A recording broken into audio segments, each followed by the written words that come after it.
নমস্কাৰ প্ৰিয় দৰ্শক, মই পাৰ্বিনী আপোনালোকক স্বাগতম জনাইছোঁ আপোনালোকৰ প্ৰিয় অনুষ্ঠান আদৰলৈ। আজি স্বনামধন্য শিল্পী অসীম হাজৰিকাৰ জন্মদিন উপলক্ষে আজি আমাৰ ষ্টুডিঅ'লৈ নিমন্ত্ৰণ কৰি আনিছোঁ ডক্টৰ সংগীতা কাকতি।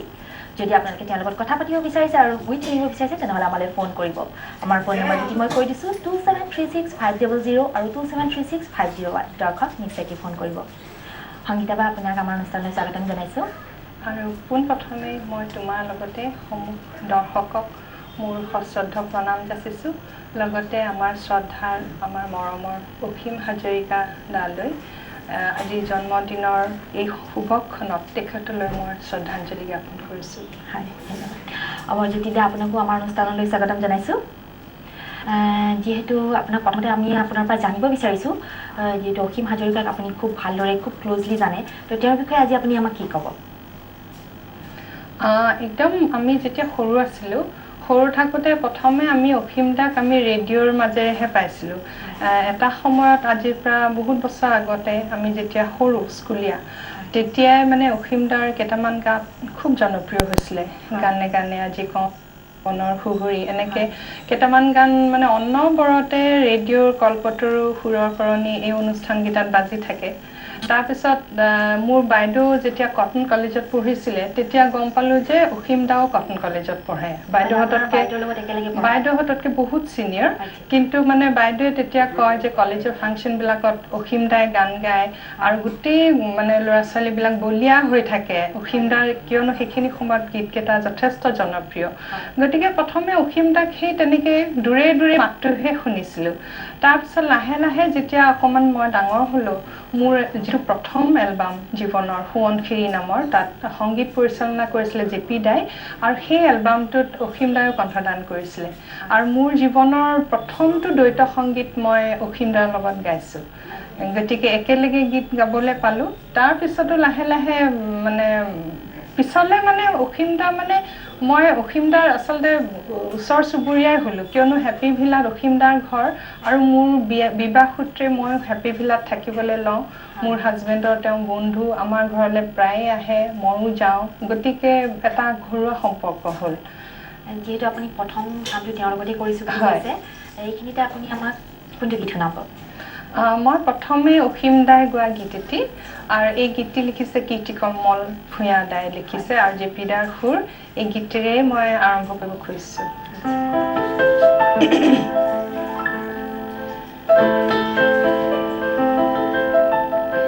যাৰ আশাৰ সপোন উটি গ'ল, মনৰ হেঁপাহ মনতে ৰ'ল, তাৰে কথা বন্ধু তুমি এবাৰো কিয় নেভাবা, তাৰ কথা বন্ধু তুমি এবাৰো কিয় নেভাবা।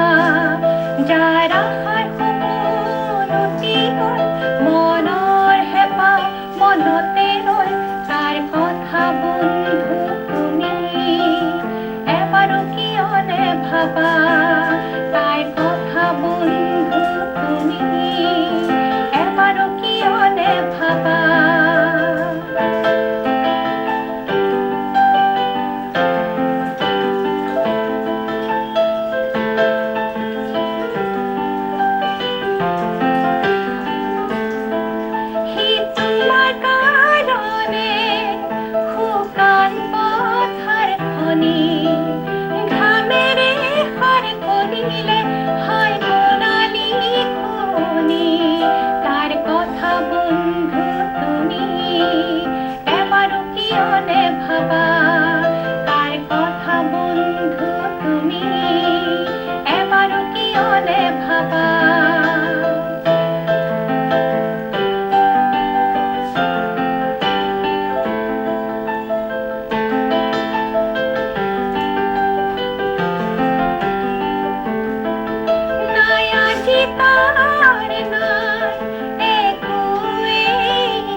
তাৰ কথা বন্ধু তুমি এবাৰো কিয়নে ভাবা তাৰ কথা বন্ধু তুমি এবাৰো কিয়নে ভাবা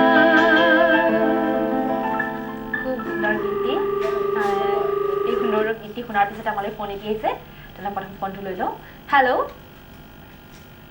হেল্ল' হয়তো ফোনটো কাটি গৈছে খুব ভাল লাগিলে খুব সুন্দৰ গীতি যিহেতু আপুনি প্ৰথম কামটো কৰিছে বুলি কৈছে কেনেকুৱা লাগিছিলে প্ৰথম কাম কৰি যিহেতু আপুনি খুব ভাল লাগিছিলে কিয় শুনি আছো কৈ আছিলে তেওঁৰ মাতষাৰ তেওঁৰ লগত কাম কৰিবলৈ পাইছে কেনেকুৱা তেওঁ অভিজ্ঞতা খুব ভাল লাগিছিলে কিয়নো সেইখিনি সময়ত অসীম দা একদম মানে ছুপাৰষ্টাৰ সেইখিনি সময়ত অসীম দা বুলিলে আৰু কলেজত পঢ়া ল'ৰা ছোৱালী হেণ্ডিকটনৰ ল'ৰা ছোৱালী মানে সেইখিনি সময়ত তেওঁ মানে একদম জনপ্ৰিয়তাৰ শীৰ্ষত আছিলে আৰু মই যেতিয়া এই এলবামটো কৰিছিলোঁ এইটো প্ৰায় 86 মানৰ কথা 86-87ত আৰু তেতিয়া মানে খুব ভাল লাগিছিলে মানে অসীম দাৰ নিচিনা এজন গায়কৰ লগত মই একেলগে ডুৱেট গাম আৰু অসীম দা খুব মানে কুল মানুহজন মানে খুব ষ্টাইলিছ খুব ধুনীয়াকৈ ড্ৰেছ পাতি কৰি থাকে খুব সুন্দৰকৈ কথা কয় খুব পোলাইট ব্যৱহাৰ পাতি চব ফালৰ পৰা খুব সুন্দৰ গতিকে খুব ভাল লাগিছিলে খুব ভাল অভিজ্ঞতা মানে ধন্যবাদ আৰু এইখিনিতে জানিব বিচাৰিছোঁ তেওঁ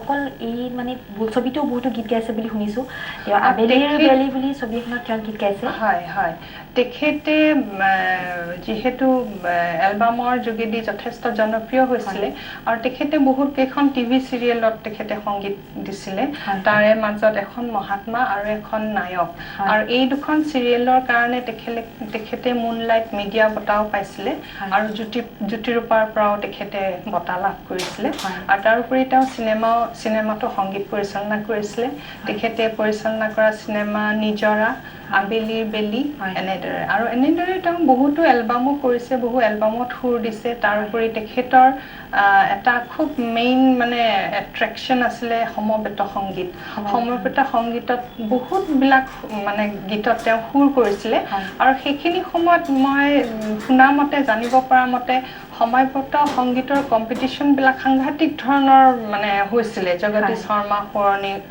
সমবেত সংগীত প্ৰতিযোগিতা খুব মানে ডাঙৰকৈ হৈছিলে তাত কটন হেণ্ডিক বিবৰুৱা চব কলেজবিলাকে অংশগ্ৰহণ কৰে আৰু তেতিয়া শুনিছিলোঁ অসীম দাই যিবোৰ কোৰাছ শিকায় হেণ্ডিকতে হওক বা কটন কলেজৰ ল'ৰা ছোৱালীকে শিকায় অসীম দাৰ কোৰাছটোৱেহে হেনো সদায় ফাৰ্ষ্ট প্ৰাইজ পায় গতিকে তেনেকুৱা ধৰণৰ বহুত কথা খুব টেলেণ্টেড আছিলে অসীম দা যিহেতু তেওঁৰ এই টেলেণ্টটো আছিলে তেওঁ সৰুৰ পৰা মানে তেনেকুৱা পৰিৱেশত ডাঙৰ হৈছিলে নেকি আমি জনাত তেওঁৰ দেউতাকো পৰিয়ালটোৱে তেখেতৰ পিতৃ আছিলে সংগীত শিল্পী সংগীত পৰিচালক সুৰকাৰ হেমেন হাজৰিকাদেৱ আৰু তেখেতে অল ইণ্ডিয়া ৰেডিঅ'টো চাকৰি কৰিছিলে আৰু আমি শুনা মতে আমি জনা মতে অসীম দাই বোলে সৰুৰ পৰা খুব মানে সংগীতৰ বলিয়া আছিলে 5-6 বছৰ বয়সতেই মানে অসীম দাই বোলে খুব ভূপেন দাৰ গীত এটুকুৰা আলসুৱা মেঘ ভাঙি যায় তাৰপিছত বিস্তীৰ্ণ পাৰৰে এইবিলাক গান খুব গায় তাৰপিছত MCME স্কুলত খুব মানে গাই থাকে স্কুলত গৈ তাকে দেখি পেলাই তেখেতৰ দেউতাকে এখন তেওঁক মানে গীটাৰ কাঠেৰে এখন গীটাৰ মানে তেখেতে নিজে বনাই দিছিলে দেউতাকে নিজ হাতেৰে বনাই দিছিলে আৰু অসীম দাই বোলে সেই যেতিয়া তেওঁতো মানে শিশু একদম সৰুতে খাওঁতে শুওঁতে আনকি বিচনাটো বোলে গীটাৰখন লৈ পেলাই শুই থাকে মানে অনবৰত সেইখন লৈ বজাই থাকে আৰু পিছলৈও মই দেখিছোঁ শেষ অৱস্থালৈও অসীম দাৰ সদায় হাতত গীটাৰ এখন থাকে গীটাৰ বজাই বজাই গীত গায় গতিকে সেই পৰিৱেশটো ঘৰৰ পৰাই পাইছে আৰু তেখেতৰ পৰিয়াল আমাৰ ভূপেন দা জয়ন্ত হাজৰিকা দা তেখেতৰ একে পৰিয়ালৰ তেওঁলোক গতিকে পৰিয়ালত এই সংগীতৰ হেৰি তেখেতৰ তেজতেই আছে আৰু যিহেতু আপুনি তেওঁ কৈছে সৰুৰ পৰাই গীত গাইছে বুলি প্ৰথম তেওঁ কোনটো কাম কৰিছে মানে প্ৰথম তেওঁ ধৰি লওক এলবাম বা তেখেতৰ প্ৰথম এলবাম বা কি মই ইমান সুন্দৰ হেৰিকে ক'ব নোৱাৰিম কিন্তু তেখেতে ৰেডিঅ' হওক এলবাম হওক বা বিভিন্ন মঞ্চ এইবিলাকৰ কিন্তু একজেক্টলি মই ক'ব নোৱাৰিম কোনখন তেওঁ প্ৰথম হেৰি কৰিছে হয়তো নিশ্চয় আটাইতকৈ বেছি জনপ্ৰিয় হৈছিল যাৰ মানুহৰ তেখেতৰ বীৰিণা বনৰ সুহুৰি সেইটো আছিলে কুইন দাসৰ লগত ডুৱেট গাইছিলে আৰু গানে গানে আজি কওঁ এই দুটা গীত যথেষ্ট জনপ্ৰিয় আছিলে এতিয়াও জনপ্ৰিয় এই গীতকেইটা এতিয়াও মানে আজিৰ ল'ৰা ছোৱালীয়ে খুব ভাল পায়, খুব ৰোমেণ্টিক। আৰু যদিও গীতসমূহ সম্পূৰ্ণ আজিৰ পৰা 30 বছৰ আগতে এইকেইটা গীত বাণীবদ্ধ হৈছিলে, কিন্তু আজিৰ যুগৰ যিকেইটা গান, সেই গীতকেইটাক কিন্তু কোনো হেৰি কৰিব পৰা নাই। ঠিক আছে, যিহেতু সেই গীতকেইটা আপুনি কৈছে খুব হিট আৰু আজিও আমাৰ মানুহে অসমৰ ৰাইজে পাহৰিব পৰা নাই, এইখিনিতে তেওঁৰ গীত এটি শুনিব বিচাৰিম। মই গাইছোঁ বিৰিণা বনৰে সুহুৰি। এইটো অসীম দাৰ লগত কুইন বাইদেৱে গাইছিলে আৰু এইটো ৰচনা কীৰ্তিকমল ভূঞাদাৰ, সুৰ জেপি দাৰ। মই চেষ্টাহে কৰিছোঁ। বিৰিণা বনৰে সুহুৰি আহিছে উৰি উৰি, বিৰিণা বনৰে সুহুৰি আহিছে উৰি উৰি, বতাহে বনৰে সুহুৰি আহিছে উৰি উৰি, বিৰিণা বনৰে সুহুৰি আহিছে উৰি উৰি, বতাহে বতাহে উৰহি চিনাকি চিনাকি ফুলৰে, বতাহে বতাহে উৰহি চিনাকি চিনাকি ফুলৰে, বিৰিণা বনৰে সুহুৰি আহিছে উৰি উৰি।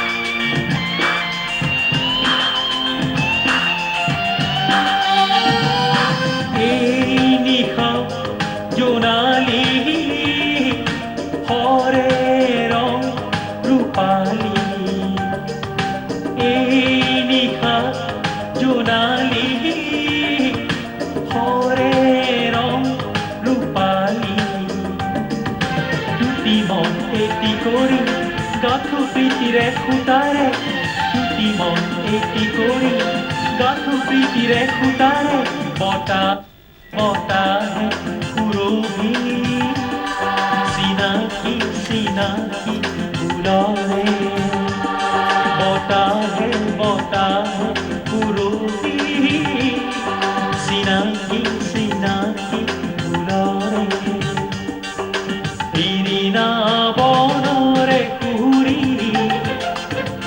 আহিছে উৰি উৰি, বিৰিণা বনৰে সুহুৰি আহিছে উৰি উৰি।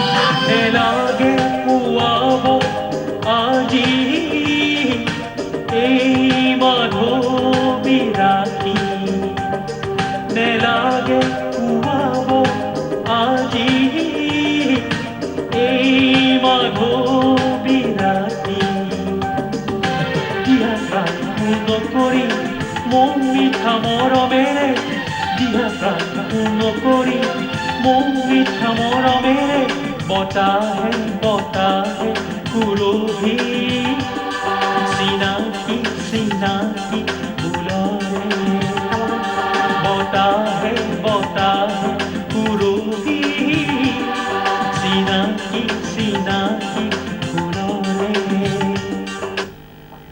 প্ৰিয় দৰ্শক, যিহেতু আপোনালোকে বিৰিণা বনৰ সুহুৰিৰ ভিডিঅ'টো চালে, নিশ্চয় ভাল পালে। বা এইখিনিতে আপোনাক আৰু এটা কথা সুধিব বিচাৰিছোঁ, আপোনাৰ প্ৰথম এলবামটো যিটো আপুনি কৰিছিলে সকলোৱে খুব ভাল পায়, তাৰ এটি গীত আপুনি আমাক শুনাব নেকি? মোৰ প্ৰথম এলবাম আছিলে সোৱণশিৰি। আমালৈ এইখিনিতে ফোন এটা হৈছে। ফোনটো হয়তো নিশ্চয় কাটি গৈছে নেটৱৰ্কৰ প্ৰব্লেমৰ কাৰণে ফোনো আজিকালি অলপ হেৰি হয় কওকচোন আপুনি সোৱণশিৰি এলবামত সংগীত দিছিলে জেপি দাই হয়। আৰু মই যেতিয়া গাইছিলোঁ অসীম দায়ো গাইছিলে হয়। অসীম দাৰ লগত এটা ডুৱেট গাইছিলোঁ মই হয় নেকি? আৰু মই নিজে অকলে 3টা গান গাইছিলোঁ হয়। আৰু তাৰ লগতে জেপি দায়ো গাইছিলে আৰু গীতাঞ্জলি মহন্তও আছিলে হয়। আৰু অসীম দাৰ লগত যিটো ডুৱেট মই গাইছিলোঁ সেই গীত সেইটো মই অলপ গাই দিছোঁ আৰু এই গীতটি মানে লিখিছিলে চাৰুদাই চাৰু হয়। গোহাঁই দা আৰু এই কাৰণে এই সুযোগতে মই চাৰুদালৈও আজি শ্ৰদ্ধাঞ্জলি জ্ঞাপন কৰিছোঁ আৰু খুব মানে মিঠা ৰোমান্টিক এইটো গীত আৰু অসীম দাৰ লগত মানে গাওঁতে ভাল লাগিছে মোৰ জীৱনৰ প্ৰথম ডুৱেট সেইখিনি সময়ৰ মানে একেবাৰে আটাইতকৈ জনপ্ৰিয় কণ্ঠশিল্পীজনৰ লগত গাইছিলোঁ অকণমান গাই দিছোঁ গানটো শুনাৰ আগতে আমাৰ ফোন এটি আহিছে ঠিক আছে হেল্ল' হেল্ল' শুনি আছোঁ কওক আপোনাৰ নামটো হয় কওক আমাৰ লগত সংগীতা বা বহি আছে আপুনি কি ক'ব বিচাৰিছে তেওঁ বাইদেউ নিশ্চয় গান শুনাব কি কয় আজি মই অসীম দাৰ যিহেতু আজি জন্মদিন আজি গোটেই অনুষ্ঠানটো অসীম দাৰ শ্ৰদ্ধাঞ্জলিৰ কাৰণে কৰা হৈছে মই অসীম দাৰ লগত গোৱা ডুৱেট এটাকে গাই দিছোঁ নিশ্চয় ভাল পাব ঠিক আছে নিশ্চয় তেওঁ ভাল পাব কি যে আবেলি হেঙুলীয়া বেলি তুমি হাঁহি দিলা পাহাৰী জুৰি আজিৰে লগন তুমি সন্তাসৰ আৰু আছে মাথো পক্ষীৰে কাকলি কি যে আবেলি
মন হল